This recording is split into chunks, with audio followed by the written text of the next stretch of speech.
ಬೆಂಗಳೂರಿನ ಭೈರತಿಯಲ್ಲೊಬ್ಬ ನಕಲಿ ವೈದ್ಯ ಗೋಲ್ಮಾಲ್ ಗೂಗಲ್ ಡಾಕ್ಟರ್ ಪತ್ತೆಯಾಗಿದ್ದಾನೆ. ಪೇಷಂಟ್ಗಳಿಗೆ ಬೇಕಾಬಿಟ್ಟಿ ಟ್ರೀಟ್ಮೆಂಟ್ ಕೊಡ್ತಾನೆ ಡಾಕ್ಟರ್ ಪ್ರಮೋದ್. ನಿಜವಾದ ಡಾಕ್ಟರ್ ಒಬ್ಬರ ಹೆಸರಲ್ಲಿ ಕೆಪಿಎಂಇ ಸರ್ಟಿಫಿಕೇಟ್ ಪಡ್ಕೊಂಡಿದ್ದ. ತಾನು ಡಾಕ್ಟರ್ ಅಂತ ಸುಳ್ಳು ಹೇಳಿಕೊಂಡು ಕ್ಲಿನಿಕ್ ಓಪನ್ ಮಾಡಿಕೊಂಡಿದ್ದ. ಇದು ಭೈರತಿಯಲ್ಲೊಬ್ಬ ನಕಲಿ ಡಾಕ್ಟರ್ ಗೋಲ್ಮಾಲ್ ಗೂಗಲ್ ಡಾಕ್ಟರ್ ಆತ. ರೋಗಿಗಳಿಗೆ ಬೇಕಾಬಿಟ್ಟಿ ಟ್ರೀಟ್ಮೆಂಟ್ ಕೊಡ್ತಾ ಇದ್ದ. ನಿಜವಾದ ಡಾಕ್ಟರ್ ಒಬ್ಬರ ಹೆಸರಲ್ಲಿ ಕೆಪಿಎಂಇ ಸರ್ಟಿಫಿಕೇಟ್ ಅನ್ನು ಪಡೆದುಕೊಂಡಿದ್ದ. ತಾನು ಡಾಕ್ಟರ್ ಅಂತ ಸುಳ್ಳು ಹೇಳಿಕೊಂಡು ಕ್ಲಿನಿಕ್ ಓಪನ್ ಮಾಡಿಕೊಂಡಿದ್ದ ಈ ನಕಲಿ ವೈದ್ಯ. ಏನಪ್ಪ ಇದು ಅಂತ ಕೇಳಿದ್ರೆ ಮಿನಿಸ್ಟರ್ ಹೆಸರು ಹೇಳಿ ಬೆದರಿಸ್ತಾನೆ. ಇದು ನಿಮ್ಮ ಫ್ರೀಡಂ ಟಿವಿಯ ಮೆಗಾ ಎಕ್ಸ್ಕ್ಲೂಸಿವ್ ಆದಂತಹ ಸ್ಟೋರಿ. ಬೆಂಗಳೂರಿನ ಭೈರತಿಯಲ್ಲೊಬ್ಬ ನಕಲಿ ವೈದ್ಯ ಗೂಗಲ್ ಡಾಕ್ಟರ್. ಭೈರತಿ ಭಾಗದ ಜನರು ಸ್ವಲ್ಪ ಎಚ್ಚರದಿಂದ ಇರಿ. ಪೇಷಂಟ್ಗಳಿಗೆ ಬೇಕಾಬಿಟ್ಟಿ ಟ್ರೀಟ್ಮೆಂಟ್ ಕೊಡ್ತಾ ಇದ್ದ ಡಾಕ್ಟರ್ ಪ್ರಮೋದ್. ನಿಜವಾದ ಡಾಕ್ಟರ್ ಒಬ್ಬರ ಹೆಸರಲ್ಲಿ ಕೆಪಿಎಂಇ ಸರ್ಟಿಫಿಕೇಟ್ ಪಡೆದುಕೊಂಡಿದ್ದ. ಡಾಕ್ಟರ್ ಪ್ರಮೋದ್ ಕೈಯಲ್ಲಿ ಟ್ರೀಟ್ಮೆಂಟ್ ಪಡೆದುಕೊಂಡ ರೋಗಿಗಳು ಕೂಡ ಈ ಸ್ಟೋರಿಯನ್ನ ಗಮನಿಸ್ತಾ ಇದ್ರೆ, ಇಂಥವನ ಕೈಯೆಲ್ಲ ನಾನು ಟ್ರೀಟ್ಮೆಂಟ್ ಪಡ್ಕೊಂಡಿದ್ದು ಅಂತ ಹೇಳಿ ಬಲಗೈಯಲ್ಲಿ ತಲೆ ಮೇಲೆ ಹೊಡ್ಕತ್ತೀರಿ. ಇದು ಫ್ರೀಡಂ ಟಿವಿಯ ಬಿಗ್ ಎಕ್ಸ್ಕ್ಲೂಸಿವ್ ಆದಂತಹ ಸ್ಟೋರಿ. ಭೈರತಿಯಲ್ಲೊಬ್ಬ ನಕಲಿ ಡಾಕ್ಟರ್ ಗೋಲ್ಮಾಲ್ ಗೂಗಲ್ ಡಾಕ್ಟರ್. ಬೆಂಗಳೂರಿನ ಭೈರತಿ, ಇದು ಬೇರೆಲ್ಲೂ ಅಲ್ಲ. ಅಲ್ಲೇ ಇದ್ದ ಒಬ್ಬ ನಕಲಿ ಡಾಕ್ಟರ್. ಅಸಲಿ ಡಾಕ್ಟರ್ ಹೆಸರಲ್ಲಿ ಕೆಪಿಎಂಇ ಸರ್ಟಿಫಿಕೇಟ್ ಮಾಡಿಕೊಂಡಿದ್ದ. ಒಂದು ಕ್ಲಿನಿಕ್ ಅಂದ ಮೇಲೆ ಅಲ್ಲಿ ಸರ್ಟಿಫಿಕೇಟ್ ಕಡ್ಡಾಯ ಇರುತ್ತೆ. ಹಾಗಾಗಿ ಜಾರಿಕೊಳ್ಳೋದಕ್ಕೆ ಮತ್ತು ಚೆಕಿಂಗ್ ಯಾರಾದ್ರೂ ಬಂದ್ರೆ ತಪ್ಪಿಸಿಕೊಳ್ಳೋದಕ್ಕೆ ಈ ತರಹದೊಂದು ಸರ್ಟಿಫಿಕೇಟ್ ರೆಡಿ ಮಾಡ್ಕೊಂಡಿದ್ದ. ಎಲ್ಲೂ ಸಿಗದ, ಎಲ್ಲೂ ಇರದ ಫ್ರೀಡಂ ಟಿವಿಯ ಮೆಗಾ ಎಕ್ಸ್ಕ್ಲೂಸಿವ್ ಆದಂತಹ ಮಾಸ್ಟರ್ ಬ್ಲಾಸ್ಟರ್ ಸುದ್ದಿ ಇದು. ಬೆಂಗಳೂರಿನ ಭೈರತಿ ಜನರೇ ಈ ಸ್ಟೋರಿಯನ್ನ ಗಮನಿಸಬೇಕು. ಭೈರತಿಯ ನಾಗರಿಕರು, ಇದು ಬೆಂಗಳೂರಿನ ಭೈರತಿಯ ನಾಗರಿಕರು ಸಾಕಷ್ಟು ಜನ ಈಗಾಗಲೇ ಈ ಡಾಕ್ಟರ್ ಪ್ರಮೋದ್ ಎನ್ನುವಂತಹ ನಕಲಿ ಡಾಕ್ಟರ್ ಜೊತೆ ತಲೆನೋವಿಗೆ ಟ್ರೀಟ್ಮೆಂಟ್ ಪಡೆದುಕೊಂಡಿರಬಹುದು, ಜ್ವರಕ್ಕೂ ಕೂಡ ಟ್ರೀಟ್ಮೆಂಟ್ ಪಡೆದುಕೊಂಡಿರಬಹುದು. ಆದ್ರೆ ಈತ ಡಾಕ್ಟರ್ ಅನ್ನೋದಕ್ಕೆ ಯಾವ ಸಿಂಪ್ಟಮ್ ಈತ ದೇಹದಲ್ಲಾಗ್ಲಿ ಈತನ ವಿದ್ಯಾಭ್ಯಾಸದಲ್ಲಿಲ್ಲ. ಯಾರೋ ಡಾಕ್ಟರ್ ಚಂದ್ರಮೋಹನ್ ಅನ್ನೋರ ಹೆಸರಲ್ಲಿ ಸರ್ಟಿಫಿಕೇಟ್ ಮಾಡಿಕೊಂಡಿದ್ದ. ಆದ್ರೆ ಈ ಚಂದ್ರಮೋಹನ್ ಕ್ಲಿನಿಕ್ಗೆ ಬರೋದೇ ಇಲ್ಲ. ಆತನ ಅನುಪಸ್ಥಿತಿಯೇ ಆ ಕ್ಲಿನಿಕ್ನಲ್ಲಿ ಸದಾಕಾಲ. ಚಂದ್ರಮೋಹನ್ ಹೆಸರಲ್ಲಿ ನಕಲಿ ಡಾಕ್ಟರ್ ಪ್ರಮೋದನ ಟ್ರೀಟ್ಮೆಂಟ್ಗಳು ನಡೀತಾ ಇತ್ತು. ಜನರ ಜೀವದ ಜೊತೆ ನಿತ್ಯ ನಕಲಿ ವೈದ್ಯ ಪ್ರಮೋದನ ಆಟ. ರೋಗಿಗಳನ್ನ ಹೊರಗೆ ಕಳಿಸಿ ಏನ್ ಟ್ರೀಟ್ಮೆಂಟ್ ಕೊಡೋದು ಅಂತ ಗೂಗಲ್ ಮಾಡ್ತಾನೆ. ಈ ನಕಲಿ ಡಾಕ್ಟರ್ ಪ್ರಮೋದ್ ಮಾಡಿರೋದು ಎಲೆಕ್ಟ್ರೋಪತಿ. ಅಸಲಿಗೆ ಎಲೆಕ್ಟ್ರೋಪತಿ ನಮ್ಮ ರಾಜ್ಯದಲ್ಲಿ ಬ್ಯಾನ್ ಆಗಿದೆ. ಆ ತರದೊಂದು ಎಲೆಕ್ಟ್ರೋಪತಿಗಳು ಈ ರಾಜ್ಯದಲ್ಲಿ ಇಲ್ಲ, ಅದು ಬ್ಯಾನ್ ಆಗಿದೆ. ನಕಲಿ ವೈದ್ಯನ ಬಗ್ಗೆ ಮಾಹಿತಿ ಪಡೆದು ಕ್ಲಿನಿಕ್ಗೆ ಫ್ರೀಡಂ ಟಿವಿ ಭೇಟಿ ಕೊಟ್ಟಿತ್ತು. ಫ್ರೀಡಂ ಟಿವಿ ಕ್ಯಾಮೆರಾ ಕಂಡ ಕೂಡಲೇ ಓಡಿ ಹೋದ ನಕಲಿ ಡಾಕ್ಟರ್. ಇಡೀ ದಿನ ಕ್ಲಿನಿಕ್ಗೆ ವಾಪಸ್ ಬರಲೇ ಇಲ್ಲ ಗೂಗಲ್ ಡಾಕ್ಟರ್. ಜನಸಾಮಾನ್ಯರ ಶಕ್ತಿ ಎಂದು ಟ್ಯಾಗ್ಲೈನ್ ಇಟ್ಟುಕೊಂಡಿರುವಂತಹ ಕರ್ನಾಟಕದಲ್ಲಿ ಕಾರ್ಯಾಚರಿಸ್ತಾ ಇರೋ ಫ್ರೀಡಂ ಟಿವಿಯ ಕ್ಯಾಮೆರಾವನ್ನ ಕಂಡು ನಕಲಿ ಡಾಕ್ಟರ್ ಚಳಿಗಾಲದಲ್ಲೂ ಬೆವ್ತು ಅಲ್ಲಿಂದ ಪರಾರಿಯಾಗಿದ್ದಾನೆ. ಎಲೆಕ್ಟ್ರೋಪತಿ ರಾಜ್ಯದಲ್ಲಿ ಕಾರ್ಯಾಚರಿಸಬಾರದು, ಅದು ಬ್ಯಾನ್ ಆಗಿರ್ತಕ್ಕಂಥ ಒಂದು ಪದವಿ. ಆ ತರಹದ್ದೊಂದು ವಿದ್ಯಾಭ್ಯಾಸಕ್ಕೆ ಒಳಪಟ್ಟು ಭುಜದ ಮೇಲೆ ಸ್ಟೆಥೋಸ್ಕೋಪ್ ಇಡಬಹುದಾದ ವಿದ್ಯಾಭ್ಯಾಸ ಅದಲ್ಲ. ತಲೆನೋವಿಗೂ ಮಾತ್ರೆ ಕೊಡೋದಕ್ಕೂ ಅದು ಮಾನದಂಡವೂ ಅಲ್ಲ ಎಲೆಕ್ಟ್ರೋಪತಿ. ಅಂತಹ ಡಾಕ್ಟರ್ ಒಬ್ಬ ನಕಲಿ ಡಾಕ್ಟರ್ ಚೆನ್ನಾಗಿ ಶರ್ಟಿಗೆ ಇಸ್ತ್ರಿ ಮಾಡ್ಕೊಂಡು, ಪ್ಯಾಂಟಿಗೂ ಇಸ್ತ್ರಿ ಮಾಡ್ಕೊಂಡು, ಭುಜದ ಮೇಲೆ ಸ್ಟೆಥೋಸ್ಕೋಪ್ ನೇತಾಕೊಂಡು ಥೇಟು ಡಾಕ್ಟ್ರು ಅನ್ಬೇಕು. ನೋಡಿದವರು ಥೇಟು ಡಾಕ್ಟ್ರು ಅನ್ಬೇಕು.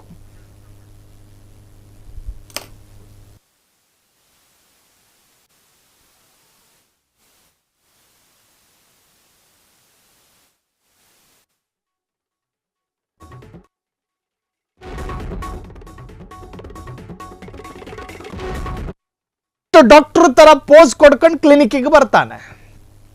ಒಂದು ಕ್ಲಿನಿಕ್ ನಲ್ಲಿ ಇರಬಹುದಾದ ಎಲ್ಲಾ ಮೆಡಿಸಿನ್ಗಳು ಆ ಕ್ಲಿನಿಕ್ ನಲ್ಲಿ ಇರ್ತವೆ. ಇನ್ನು ಶುಗರಿಗೆ ಗ್ಲೈಸಿಪೇಜೆ ಕೊಡಬೇಕಾ ಅಥವಾ ಡೋಲೋ 650 ಕೊಡಬೇಕಾ ಅನ್ನೋ ಗೊಂದಲ ಈತನಿಗಿದೆ. ಆ ತರಹದ ಗೊಂದಲ ಬಂದಾಗ ಸೀದಾ ಸ್ಕ್ರೀನ್ ಎಳ್ಕೊಂಡು ಗೂಗಲ್ ಮಾಡ್ತಾನೆ. ಇದಕ್ಕೆ 650 mg ಕೊಡೋದಾ ಅಥವಾ 350 mg ಕೊಡೋದಾ ಅಂತ ಆ ಮೂದೇವಿ ಭೈರತಿಯಲ್ಲೊಬ್ಬ ಡಾಕ್ಟರ್ ಅಂತೆ. ಈತನ ನಂಬಿಕೊಂಡು ಶ್ವಾಸದ ಸಮಸ್ಯೆ ಇದ್ದವರೇನಾದ್ರೂ ಬಂದ್ರೆ ತಗಲಾಕೊಂಡ್ರು ಅಂತಾನೆ ಅರ್ಥ. ಶ್ವಾಸದ ಸಮಸ್ಯೆನೋ, ಅಸ್ತಮಾ ರೋಗಿಗಳು, ಅಲ್ಸರ್ ಇದ್ದವರೇನಾದ್ರೂ ಬಂದು ಈತನ ಜೊತೆ ಟ್ರೀಟ್ಮೆಂಟ್ ಕೇಳಿದ್ರೆ ತಕ್ಷಣಕ್ಕೂ ಗೂಗಲಲ್ಲಿ ಏನಾದರೂ ಬರಲಿಲ್ಲ ಅನ್ಕೊಳ್ಳಿ, ಏನು ನೆಟ್ವರ್ಕ್ ಸ್ಲೋ ಆಗಿನೋ ಅಥವಾ ಏನು ಬಫೇರಿಂಗೋ ಏನೋ ಒಂದು ಸಮಸ್ಯೆಯಿಂದ ಗೂಗಲಲ್ಲಿ ಉತ್ತರ ಬಂದಿಲ್ಲ ಅಂದ್ರೆ ಇನ್ನು ಕತೆ ಏನು ಹೇಳಿ? ಕತೆ ಏನು ಟ್ರೀಟ್ಮೆಂಟ್ ಕೊಡ್ತಾನೆ ಇವರು? ಪ್ರತಿ ಟ್ರೀಟ್ಮೆಂಟಿನ ಡಾಕ್ಟ್ರು ಗೂಗಲ್ ಏನು ಹೇಳುತ್ತೋ ಹಂಗೆ ಮಾಡ್ತಾನೆ ಈತ. ಕಣ್ಣು ನೋವು ಅಂತ ಬಂದವರಿಗೆ ಕಣ್ಣಿಗೆ ಇಂಜೆಕ್ಷನ್ ಕೊಡೋಂಥ ಮೂದೇವಿ ಈತ. ಈ ತರಹದ್ದೊಂದು ಡಾಕ್ಟರ್ ಭೈರತಿಯಲ್ಲಿ ಕಾರ್ಯಾಚರಿಸ್ತಾ ಇದ್ರು. ಈವರೆಗೂ ಅಲ್ಲಿನ ನಾಗರಿಕರಿಗೆ ಸಂಶಯ ಬರದ ಹಾಗೆ ಅಸಲಿ ಡಾಕ್ಟರ್ನ ಸರ್ಟಿಫಿಕೇಟ್ ಅನ್ನ ಗೋಡೆಯಲ್ಲಿ ನೇತಾಕೊಂಡು ಇಲ್ಲಿವರೆಗೂ ಕೂಡ ಕಾರ್ಯಾಚರಿಸ್ತಾ ಇದ್ದ ಈತನಿಂದ ದುಷ್ಪರಿಣಾಮ ಎದುರಿಸಿರ್ತಕ್ಕಂತಹ ಸಹಸ್ರಾರು ರೋಗಿಗಳಿರಬಹುದು. ಆದರೆ ರೋಗಿಗಳಿಗೆ ಪಾಪ ಗೊತ್ತಿಲ್ವಲ್ಲ ಈತ ನಕಲಿ ಅಂತ. ಈತ ಕೊಡುವ ಮದ್ದನ್ನ ಸಂಶಯಿಸದೆ ತೆಗೆದುಕೊಂಡು ಹೋಗಿ ಸ್ವೀಕರಿಸಿದ ಅದೆಷ್ಟೋ ರೋಗಿಗಳು ಇವತ್ತು ಫ್ರೀಡಮ್ ಟಿವಿಯ ಈ ಸ್ಟೋರಿ ಕಂಡು ತಲೆ ಚಚ್ಕತಿರ್ತಾರೆ. ಯಪ್ಪ ದೇವರೇ ಬದುಕುಳ್ಕಂಡೆ ಅಂತ. ಕೆಲವರಿಗೆ ಫ್ಯಾಮಿಲಿ ಡಾಕ್ಟರ್ ತರನೂ ಇರ್ತಾರೆ. ಈ ತರದ ಕ್ಲಿನಿಕ್ ಅನ್ನ ಮಾಡಿಕೊಂಡವರು ಆ ಕ್ಲಿನಿಕ್ಕಿಗೆ ಒಂದು ತಿಂಗಳಿಗೆ 4-5 ಬಾರಿ ರಿಪೀಟೆಡ್ ಕಸ್ಟಮರ್ ಅಂತ ಇರ್ತಾರಲ್ಲ, ಅವ್ರಗಳ ಪಾಲಿಗೆ ಇವರೆಲ್ಲ ಫ್ಯಾಮಿಲಿ ಡಾಕ್ಟರ್ಗಳೇ. ಏನೇ ಸಮಸ್ಯೆ ಆದರೂ ಡಾಕ್ಟರ್ ಏನು ಮಾಡಲಿ ಅಂತ ಕೇಳ್ತಾರೆ. ಆ ತರಹದ ಸಾಕಷ್ಟು ಕುಟುಂಬಗಳಿಗೆ ಈತನು ಒಬ್ಬ ಫ್ಯಾಮಿಲಿ ಡಾಕ್ಟ್ರು. ಫ್ರೀಡಮ್ ಟಿವಿಗೆ ಖಚಿತ ಮಾಹಿತಿಯೊಂದು ಸಿಗುತ್ತೆ. ಕ್ಯಾಮರಾದ ಜೊತೆ ಈ ಕ್ಲಿನಿಕ್ಕಿಗೆ ಧಾವಿಸಿದಾಗ ಕಾಲ್ ಕಿತ್ತಿದ್ದ ಡಾಕ್ಟರ್ ಎಲ್ಲಿದ್ದೀರಾ ಅಂತ ಫೋನ್ನಲ್ಲಿ ಕೇಳಿದ್ರೆ ಕೀಮೋಥೆರಪಿ ಮಾಡ್ತಿದ್ದೀನಿ ಅಂತಾನಂತೆ ಅಷಡ್ಡಾಳ. ಯಾರಿಗೋ ಹಾವು ಕಚ್ಚಿದೆ ಟ್ರೀಟ್ಮೆಂಟ್ ಕೊಡ್ತಾ ಇದ್ದೀನಿ ಅಂತಾನಂತೆ. ಇಷ್ಟಕ್ಕೂ ಟ್ರೀಟ್ಮೆಂಟ್ ಕೊಡೋಕೆ ನೀನು ಡಾಕ್ಟರ್ ಅಲ್ವಲ್ಲ ಅಂತ ಕೇಳಿದ್ರೆ ಧಮಕಿ ಹಾಕ್ತಾನಂತ. ಅಲ್ಲಿಂದ ಹೈ ಲೆವೆಲ್ಗೆ ಹೋಗಬೇಕಾಗುತ್ತೆ ಅಂತ ಮಿನಿಸ್ಟರ್ ಭೈರತಿ ಸುರೇಶ ಹೆಸರನ್ನ ಬಳಸ್ತಾನೆ. ಅಲ್ಲ ಅಷಡ್ಡಾಳ, ಹೈ ಲೆವೆಲ್ಗೆ ಹೋಗಬೇಕಾಗಿರೋದು ನಿನ್ನಲ್ಲಿರೋ BP ಮತ್ತು ಶುಗರು, ನಮಗೇನೂ ಆಗಲ್ಲ. ಭೈರತಿ ಸುರೇಶ್ ಪಿ ಎ ದೇವೇಂದ್ರರನ್ನ ಕೇಳಿದ್ರೆ ಅಯ್ಯೋ ಸಾಹೇಬರು ಯಾಕಂಗ್ ಮಾಡ್ತಾರೆ, ಪ್ರಮೋದ್ ಮನೆಗೆ ಬರ್ತಾರೆ, ಪರಿಚಯ ಇರೋದು ಹೌದು, ಅವರು ನಿಜವಾದ ಡಾಕ್ಟರ್ ಅಲ್ಲ ಅನ್ನೋದು ಈಗಲೇ ಗೊತ್ತಾಗ್ತಿರೋದು ಅಂತಾರೆ. ಆರೋಗ್ಯ ಸಚಿವರೇ ಮೊದಲು ಇಂತಹ ನಕಲಿಗಳನ್ನ ಮಟ್ಟ ಹಾಕಿ. ಆರೋಗ್ಯ ಇಲಾಖೆಯ ಕಾರ್ಯದರ್ಶಿ ಹರ್ಷ ಗುಪ್ತಾ ಅವರೇ, ನಿಮಗೆ ಒಳ್ಳೆ ಹೆಸರಿದೆ, ಆ ಹೆಸರನ್ನ ಕೆಡಿಸ್ಕೋಬೇಡಿ. ಇಂತಹ ನಕಲಿ ವೈದ್ಯರ ವಿರುದ್ಧ ಕ್ರಮ ತೆಗೆದುಕೊಳ್ಳಿ, ಜನರನ್ನ ಕಾಪಾಡಿ. ಎಲ್ಲಿದ್ದೀರಾ ಅಂತ ಹೇಳಿ ಫೋನ್ನಲ್ಲಿ ಕೇಳಿದ್ರೆ ಕೀಮೋಥೆರಪಿ ಮಾಡ್ತಿದ್ರಂತೆ ಸಾಹೇಬರು. ಯಾರಿಗೋ ಹಾವು ಕಚ್ಚಿದೆ ಟ್ರೀಟ್ಮೆಂಟ್ ಕೊಡ್ತಿದ್ದೀನಿ ಅಂತಾನಂತೆ. 1 ನಿಮಿಷಕ್ಕೆ ಮನುಷ್ಯನ ಹೃದಯ ಬಡಿತ ಎಷ್ಟು ಸತಿ ಒಡ್ಕೊಳ್ಳುತ್ತೆ ಅಂತ ಕೇಳಿದ್ರೆ 88 89 ಏನೋ ಇರಬಹುದು ಅನ್ನೋ ತರಹದ ಗೊಂದಲ ಇರಬಹುದಾದ ಡಾಕ್ಟರ್ ಈತ. 72 ಅಂತ ಖಚಿತವಾಗಿ ಹೇಳಲು ಸಾಧ್ಯವೇ ಇಲ್ಲದ ಒಬ್ಬ ಡಾಕ್ಟರು ಅಸಲಿ ಡಾಕ್ಟರ್ ಅಂತೆ. ಫ್ರೀಡಮ್ ಟಿವಿಗೆ ಮಿನಿಸ್ಟರ್ ಹೆಸರು ಹೇಳಿ ಭಯಪಡಿಸೋ ಪ್ರಯತ್ನವೂ ನಡೆಯಿತು. ಆದ್ರೆ ಫ್ರೀಡಮ್ ಟಿವಿ ಜನಸಾಮಾನ್ಯರ ಶಕ್ತಿ ಆಗಿರೋದ್ರಿಂದಾಗಿ ಯಾವುದನ್ನು ಲೆಕ್ಕಿಸದೆ ನಿರ್ಭಯರಾಗಿ ಅತ್ಯಂತ ನಿರಾತಂಕರಾಗಿ ನಾವು ಈ ಸುದ್ದಿಯನ್ನು ಪ್ರಕಟ ಮಾಡ್ತಾ ಇದ್ದೀವಿ. ನಮ್ಮ ಇರಾದೆ, ನಮ್ಮ ತಾತ್ಪರ್ಯ, ನಮ್ಮ ಉದ್ದೇಶ ಜನಸಾಮಾನ್ಯರ ಜೀವದ ಜೊತೆ ಚೆಲ್ಲಾಟ ಆಡುವಂತಹ ಯಾವುದೇ ಈ ತರಹದ ನಕಲಿ ಡಾಕ್ಟರ್ಗಳು ರಾಜ್ಯದಲ್ಲಿ ಕಾರ್ಯಾಚರಿಸಬಾರದು. ಇನ್ನು ನಮ್ಮ ಆರೋಗ್ಯ ಇಲಾಖೆ ಎಷ್ಟೊಂದು ಪಾರದರ್ಶಕವಾಗಿ ಇದನ್ನ ನಕಲಿ ವೈದ್ಯರ ಬಗ್ಗೆ ಗಮನ ಹರಿಸಿದೆ ಅನ್ನುವಂತಹದ್ದು ಇದ್ರಲ್ಲಿ ಗೊತ್ತಾಗುತ್ತೆ. ಆ ಕ್ಲಿನಿಕ್ಕಿಗೆ ಒಂದು ಕಂಪೌಂಡ್ರು, ಆಕೆಗೊಂದು ಕೋಟು ಎಲ್ಲ ಕೊಟ್ಟಿಟ್ಟವನೇ. ಯಾವುದೇ ತರಹದ ಸಿಂಪ್ಟಮ್ಸ್ ಅದರಲ್ಲಿ ವ್ಯತ್ಯಾಸಗಳಿರಬಾರ್ದು ಅನ್ನೋ ಕಾರಣಕ್ಕೋಸ್ಕರ ಒಂದು ಕ್ಲಿನಿಕ್ನಲ್ಲಿ ಏನೇನು ಇರಬಹುದು ಅವೆಲ್ಲವೂ ಕೂಡ ಈತ ಕ್ಲಿನಿಕ್ನಲ್ಲಿ ಇಟ್ಕೊಂಡಿದ್ದಾನೆ. ಸ್ವತಃ ಡಾಕ್ಟರ್ಗೆ ಕ್ಲಿನಿಕ್ನಲ್ಲಿ ಯಾವ್ಯಾವ ಸಿರಪ್ ಇದೆ ಅನ್ನೋ ಪರಿಜ್ಞಾನವೂ ಇಲ್ಲ, ಕಾರಣ ಅದ್ರ ಹೆಸರೇ ಗೊತ್ತಿಲ್ಲ. ಎಲೆಕ್ಟ್ರೋಪತಿಗೆ ಇಂಗ್ಲಿಷ್ ಮೆಡಿಸಿನ್ ಬಗ್ಗೆ ಏನಿರುತ್ತೆ ಮಾಹಿತಿ? ಬದನೆಕಾಯಿ. ಜ್ವರಕ್ಕೆ ಡೋಲೋ ಕೊಡಬೇಕಾ ಪ್ಯಾರಾಸಿಟಮಾಲ್ ಕೊಡಬೇಕಾ ಅಂತ ಹೇಳಿ ಗೂಗಲ್ ಕೇಳ್ತಾನೆ.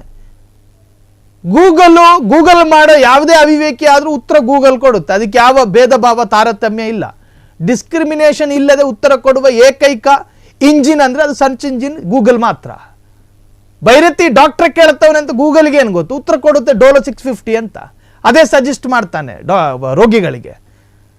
ಸೊ ಭೈರತಿಯ ನಾಗರಿಕರು ಪ್ರಜ್ಞಾವಂತರಾಗೋದು ಯಾವಾಗ? ಈ ತರಹದೊಬ್ಬ ವೈದ್ಯ ನಮ್ಮ ಪ್ರದೇಶದಲ್ಲಿ ಇದಾನೆ ಎನ್ನುವಂತಹದ್ದು ಅಲ್ಲಿನ ನಾಗರಿಕರಿಗೆ ಗೊತ್ತಾಗ್ಲಿಲ್ವಾ? ಫ್ರೀಡಮ್ ಟಿವಿ ಯಾವುದೇ ಮುಲಾಜಿಲ್ಲದೆ ನಿರ್ಭಯವಾಗಿ ನಕಲಿ ವೈದ್ಯನ ಬೇಟೆಗಿಳಿಯಿತು. ಆ ಬೇಟೆಯಲ್ಲಿ ನಕಲಿ ವೈದ್ಯನ ಮತ್ತೊಂದು ಮುಖವಾಡ ಕಳಚಿದೆ ನಿಮ್ಮ ಫ್ರೀಡಮ್ ಟಿವಿ. ಇದಕ್ಕೆ ಸಂಬಂಧಪಟ್ಟ ಹಾಗೆ ನಮ್ಮ ಪ್ರತಿನಿಧಿ ಚಿಟ್ಚಾಟ್ ಮಾಡಿದ್ದಾರೆ, ನೋಡ್ಕೊಂಡು ಬರೋಣ. ಇತ್ತೀಚೆಗೆ ಬಹಳ ಜಾಸ್ತಿ ಆಗ್ತಾ ಇದ್ದಾರೆ. ಅದೇ ರೀತಿಯ ಒಂದು ನಕಲಿ ವೈದ್ಯರ ಕಥೆಯನ್ನ ಇವತ್ತು ಹೇಳ್ತಾ ಇದೀವಿ. ಸಮೀಪದಲ್ಲಿರುವಂತಹ ಸಂಜೀವಿನಿ ಕ್ಲಿನಿಕ್ ನಿಮಗೆ ಕಾಣಿಸ್ತಾ ಇದೆ. ಇದರಲ್ಲಿ ಡಾಕ್ಟರ್ ಪ್ರಮೋದ್ ಅನ್ನುವಂಥವ್ರು ಪ್ರಾಕ್ಟೀಸ್ ಅನ್ನ ಮಾಡ್ತಾ ಇದ್ದಾರೆ. ಆದ್ರೆ ಅವರು ಯಾವ ರೀತಿಯಾದಂತಹ ಒಂದು MBBS ಆಗಲಿ ವೈದ್ಯಕೀಯಕ್ಕೆ ಸಂಬಂಧಪಟ್ಟಂತಹ ಡಿಗ್ರಿಗಳನ್ನ ಪಡೆದು ಇಲ್ಲಿ ಸ್ಥಳೀಯರು ನಮಗೆ ಮಾಹಿತಿಯನ್ನು ನೀಡ್ತಾ ಇದ್ದಾರೆ. ಹಲವು ವರ್ಷಗಳಿಂದ ಇಲ್ಲಿ ಈ ಒಂದು ಕ್ಲಿನಿಕ್ ಅನ್ನು ನಡೆಸ್ತಾ ಇದ್ದಾರೆ. ಆದರೆ ಅದ್ರ ಬಗ್ಗೆ ಸ್ಪಷ್ಟನವನ್ನು ಕೇಳೋದಕ್ಕೆ ಫ್ರೀಡಮ್ ಟಿವಿ ಬಂದಾಗ ಅವರು ಕ್ಲಿನಿಕ್ ಇಂದ ಓಡ್ ಹೋದ್ರು. ಅದಾದ ನಂತರದಲ್ಲಿ ಕರೆ ಮಾಡಾಗ್ಲೂ ಕೂಡ ಅವರು ನಾಳೆ ಸಿಗ್ತೀನಿ, ಇನ್ನೊಂದು ದಿನ ಸಿಗ್ತೀನಿ ಹೇಳ್ತಾ ಇದ್ದಾರೆ ಹೊರತು ಅವ್ರು ಡಾಕ್ಟರ್ ಹೌದು ನಾನು ನಿಜವಾದ ಡಾಕ್ಟರ್ ಅಂತ ಕೂಡ ಹೇಳ್ಕೊಳ್ಳೋದಕ್ಕೆ ಸಾಧ್ಯ ಆಗ್ತಾ ಇಲ್ಲ. ಯಾಕೆ ಅಂತಂದ್ರೆ ಅವರ ಮೇಲಿರುವ ಆರೋಪಗಳು ಬಹುತೇಕ ನಿಜ ಅಂತ ಅನಿಸ್ತಾ ಇದೆ. ಈ ನಿಟ್ಟಿನಲ್ಲಿ ಈ ರೀತಿಯ ಒಂದು ನಕಲಿ ವೈದ್ಯರ ಕೈಗೆ ನೀವು ಸಿಕ್ಕಾಕೊಂಡ್ರೆ ನಿಮ್ಮ ಆರೋಗ್ಯ ಹಾನಿಯಾಗೋದಲ್ಲದೆ ನೀವು ಮುಂದಿನ ದಿನಗಳಲ್ಲಿ ನಿಮಗೆ ಬೇರೆ ಬೇರೆ ರೀತಿಯಂಥ ಕಾಯಿಲೆಗಳು ಬರಬಹುದು. ಜೊತೆಗೆ ಒಂದು ಸಾಮಾಜಿಕ ಸ್ವಾಸ್ಥ್ಯಕ್ಕೆ ಈ ಒಂದು ಏನು ನಕಲಿ ವೈದ್ಯರು ದೊಡ್ಡ ಒಂದು ಗಂಭೀರವಾದ ಪರಿಣಾಮವನ್ನು ಬೀರುವಂಥವರಾಗ್ತಾರೆ. ಜೊತೆಗೆ ಆರೋಗ್ಯ ಇಲಾಖೆ ಕೂಡ ಈ ಬಗ್ಗೆ ಗಮನವಿಡಬೇಕು. ಯಾರು ನಿಜವಾದ ಡಾಕ್ಟರ್, ಯಾರು ನಿಜವಾದ ಡಾಕ್ಟರ್ ಅಲ್ಲ ಅನ್ನುವಂತಹ ಒಂದು ಅದನ್ನು ಕಂಡುಹಿಡಿಯೋದಕ್ಕೆ ಜನಸಾಮಾನ್ಯರಿಗೆ ಸಾಧ್ಯ ಆಗೋದಿಲ್ಲ. ಸೊ ಹಾಗಿದ್ದಾಗ ಏನೊಂದು ಆರೋಗ್ಯ ಇಲಾಖೆ ಏನಿದೆ, ಇಲ್ಲಿನ ಒಂದು ಜಿಲ್ಲಾ ಆರೋಗ್ಯಾಧಿಕಾರಿಗಳಿದ್ದಾರೆ, ತಾಲೂಕು ಆರೋಗ್ಯಾಧಿಕಾರಿಗಳಿದ್ದಾರೆ, ಅವರು ಈ ಬಗ್ಗೆ ಒಂದು ಶಿಸ್ತು ಕ್ರಮವನ್ನು ಪಡೆದುಕೊಳ್ಬೇಕು. ಮತ್ತೆ ಗಲ್ಲಿಗಳಲ್ಲಿ ಒಂದು ರ್ಯಾಂಪೆಂಟ್ ಆಗಿ ಹರಡ್ತಾ ಇರುವಂತಹ ಈ ರೀತಿಯ ಕ್ಲಿನಿಕ್ಗಳನ್ನ ಮುಚ್ಚಿಸಬೇಕು. ಜೊತೆಗೆ ಇದರಿಂದ ಸಾವು ನೋವುಗಳು ಜನಸಾಮಾನ್ಯರಿಗೆ ಆಗ್ತಾ ಇದೆ, ಅದನ್ನು ತಪ್ಪಿಸೋಕೆ ಇರೋದು ಒಂದೇ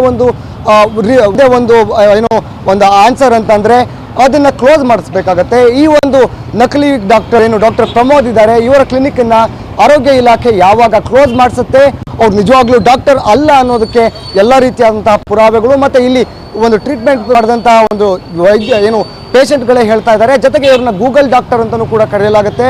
ಏನ್ ಮಾಡ್ತಾರೆ ಅಂತಂದ್ರೆ ಮೊದಲನೇದಾಗಿ ಯಾರಾದ್ರೂ ಇಲ್ಲಿ ಚಿಕಿತ್ಸೆಗೆ ಬಂದ್ರೆ ಒಂದು 5 ನಿಮಿಷ ಆಚೆ ಇರಿ ಅಂತ ಹೇಳ್ತಾರೆ. ಟೆಸ್ಟ್ ಮಾಡಿದ ನಂತರದಲ್ಲಿ ಅದಾದ ನಂತರದಲ್ಲಿ ಗೂಗಲ್ನಲ್ಲಿ ಪ್ರಿಸ್ಕ್ರಿಪ್ಷನ್ ಯಾವ್ದು ಕೊಡ್ಬೋದು ಅಂತ ಟೈಪ್ ಮಾಡ್ತಾರೆ. ಗೂಗಲ್ ಅಲ್ಲಿ ಇದನ್ನ ಕೊಡ್ತಾರೆ ಅನ್ನುವಂತ ಗಂಭೀರ ಆರೋಪ ಕೂಡ ಕೇಳಿ ಬರ್ತಾ ಇದೆ. ಕ್ಯಾಮ್ರಾ ಪರ್ಸನ್ ಜಗದೀಶ್ ಜೊತೆ ಶರತ್ ಶರ್ಮಾ ಕಲ್ಗಾರು, ಫ್ರೀಡಮ್ ಟಿವಿ. ಬೆಂಗಳೂರಿನ ಗಲ್ಲಿಗಳಲ್ಲಿ ನಕಲಿ ವೈದ್ಯರು ಬಹಳ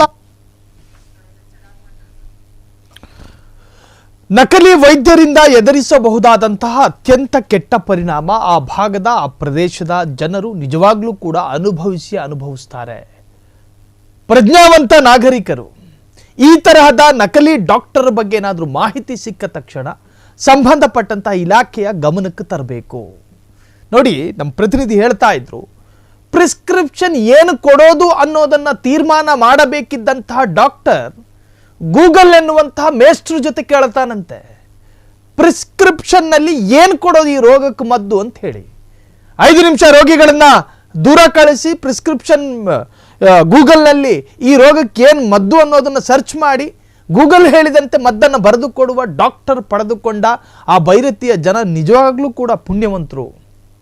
ಈ ತರಹದ ವೈದ್ಯರ ಬಗ್ಗೆ ಎಚ್ಚರದಿಂದ ಇರಿ.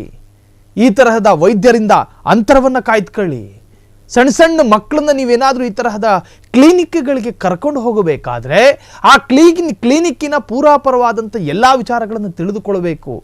ಅಲ್ಲಿರ್ತಕ್ಕಂಥ ಅಲ್ಲಿ ಗೋಡೆಯಲ್ಲೇ ನೇತಾಕಿರ್ತಾರೆ ಸರ್ಟಿಫಿಕೇಟ್ನ ಅದಕ್ಕೆ ಸಂಬಂಧಪಟ್ಟಂಥ ದಾಖಲೆಗಳು. ಅದನ್ನು ಪರಿಶೀಲನೆಗೆ ಒಳಪಡಿಸಬಹುದು ನಾಗರಿಕರು ಕೂಡ. ರೋಗಿಗಳ ಕಣ್ಣಿಗೆ ಕಾಣುವಂತೆಯೇ ಆ ಸರ್ಟಿಫಿಕೇಟ್ಗಳನ್ನು ಅವರು ಇಡಬೇಕಾಗಿ ಬರುತ್ತೆ. ಆ ಸರ್ಟಿಫಿಕೇಟ್ ಕೂಡ ಅತ್ಯಂತ ಪಾರದರ್ಶಕವಾಗಿ ಜನರಿಗೆ ತಿಳ್ಕೊಳ್ಳೋ ತರವಾಗಿ ಇರಬೇಕು. ಎಲ್ಲ ನಿಯಮಗಳಿದ್ದಾವೆ. ಆದರೆ ನಕಲಿ ಡಾಕ್ಟರ್ ಅನ್ನೋ ಅನುಮಾನ ಜನರಿಗೆ ಬರಬಾರ್ದು ಅನ್ನೋ ಕಾರಣಕ್ಕೋಸ್ಕರ ಎಲ್ಲ ತರಹದ ಸಿದ್ಧತೆಯಲ್ಲೂ ಕೂಡ ಈ ನಕಲಿ ಡಾಕ್ಟರ್ ಅಲ್ಲಿ ಕಾರ್ಯಾಚರಿಸ್ತಾ ಇದ್ದ. ಯಾವಾಗ ಫ್ರೀಡಮ್ ಟಿವಿಗೆ ಮಾಹಿತಿ ಸಿಗುತ್ತೋ ತಕ್ಷಣ ಆ ಸ್ಥಳಕ್ಕೆ ದೌಡಾಯಿಸಿ ಅದಕ್ಕೆ ಸಂಬಂಧಪಟ್ಟಂತಹ ದಾಖಲೆಗಳನ್ನು ಪರಿಶೀಲಿಸಿದ ನಂತರ ಆತನೊಬ್ಬ ನಕಲಿ ಡಾಕ್ಟರ್ ಅನ್ನೋದು ಫ್ರೀಡಮ್ ಟಿವಿಗೆ ಖಾತ್ರಿಯಾಗುತ್ತೆ. ಕ್ಷಣ ಕ್ಷಣದ ಸುದ್ದಿಗಳಿಗಾಗಿ ಫ್ರೀಡಮ್ ಟಿವಿ ಸಬ್ಸ್ಕ್ರೈಬ್ ಮಾಡಿ, ಲೈಕ್ ಮಾಡಿ ಹಾಗೂ ಫಾಲೋ ಮಾಡಿ. ಹೊಸ ಸುದ್ದಿಗಳ ನೋಟಿಫಿಕೇಶನ್ಗಾಗಿ ಬೆಲ್ ಐಕಾನ್ ಮೇಲೆ ಕ್ಲಿಕ್ ಮಾಡಿ.